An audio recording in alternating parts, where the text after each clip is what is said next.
בואו נדבר רגע על אחד הרעלים הכי מסוכנים, הכי מנורמלים במדינת ישראל. יש למישהו ניחוש? מיסאינפורמציה והפחדות לא מבוססות ברשתות החברתיות. כל ההורים שיש להם ילדים עם הפרעת קשב וריכוז מוזמנים לעצור כאן. אני מסכים, כדאי להישאר.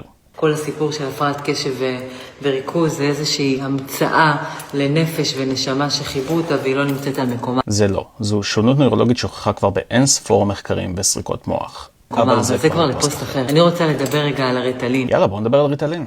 אנחנו לא מרפאות את הילדים שלנו. נכון, כי אי אפשר לרפא הפרעת קשב, זה לא וירוס או חיידק. אנחנו מאלפות אותם להיות ילדים נוחים. לא, זה לא המצב. יש ילדים ומבוגרים שריטלין מאפשר להם לחוות את העולם לא רק דרך כישלונות. בתי ספר לא רוצים רגש בכיתה, הם רוצים צייתנות, הם רוצים ציונים, הם רוצים סטטיסטיקות. אני מסכים עם הביקורת הזו. אני האחרון שהגן על מערכת החינוך. עבדתי שם 8 שנים, זו מערכת רקובה, ועדיין אין קשר לריטלין. זה כמו שאני אגיד, אל תקנו אוטו, כי לעשות טסט פעם בשנה זה מעצבן. מאכילים אותם בחומר כל כך לא מעניין, הנשמה שלהם מתקוממת, הנפש מתחילה לרצד, כי וואלה, כל המהות שלהם מתרחקת מהטבע שלהם. ובכל זאת, ילדים צריכים לקבל כלים ולדעת להתמודד עם דברים שהם לא רוצים לעשות. אם הם לא ילמדו את זה כילדים, הם יהפכו להיות מבוגרים בלתי נסבלים. ומה הרפואה ומערכת החינוך וההורים עושים?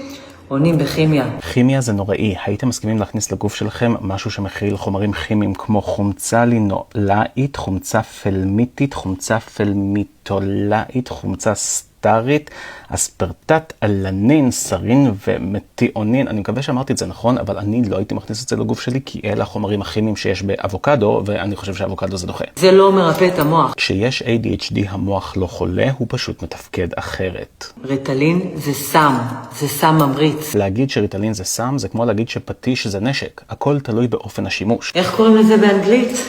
דרגס. גם אנטיביוטיקה, אינסולין וקלבטן. מה הנקודה פה? שלא תחשבו שזה טיפול קסם. זה ממש לא טיפול קסם. טיפול תרופתי לא יכול להיות טיפול יחיד אף פעם. זה משנה הורמונים במוח. ריטלין לא עובד על המערכת ההורמונלית, הוא עובד על המערכת הסינפטית. הוא יכול לפגוע בתיאבון, בשינה. תיאבון בשינה זה נכון, אבל יש איך להתמודד עם זה. בצמיחה, ממש בגובה שלהם. בנוגע לגובה זה נקודה אחרת. ידוע שלגברים עם ADHD יש סיכוי להיות נמוכים יותר מממוצע בערך בסנטימטר אחד. אבל זה לא רק בגלל התרופות, זה כנראה שילוב של גורמים גנטיים וסביבתיים. אבל זה באמת כזה קריטי, כי הנה תמונה של תום קרוז וקייטי הולמס, והיא גבוהה ממנו בערך ב5 סנטימטרים. בקושי רואים הבדל. מה זה כמה סנטימטרים בודדים לעומת לתת לילד תחושה שהוא לא כישלון? זה יכול לעלות דופק, לשנות מצב רוח. גם ספורט והופעה של רביד פלוטניק מעלים דופק ומשנים את מצב הרוח. והכי עמוק, הוא מפחית את האותנטיות של הילד. או שהוא מאפשר לו לגלות בתוכו צדדים חבויים. זה לא המקום שלך ולא המקום שלי לקבוע. הכדורים האלה לא מתקנים לקות או הפרעה. נכון, כי אי אפשר לתקן את הלקות. גם מזגן לא משנה את מזג האוויר בחוץ.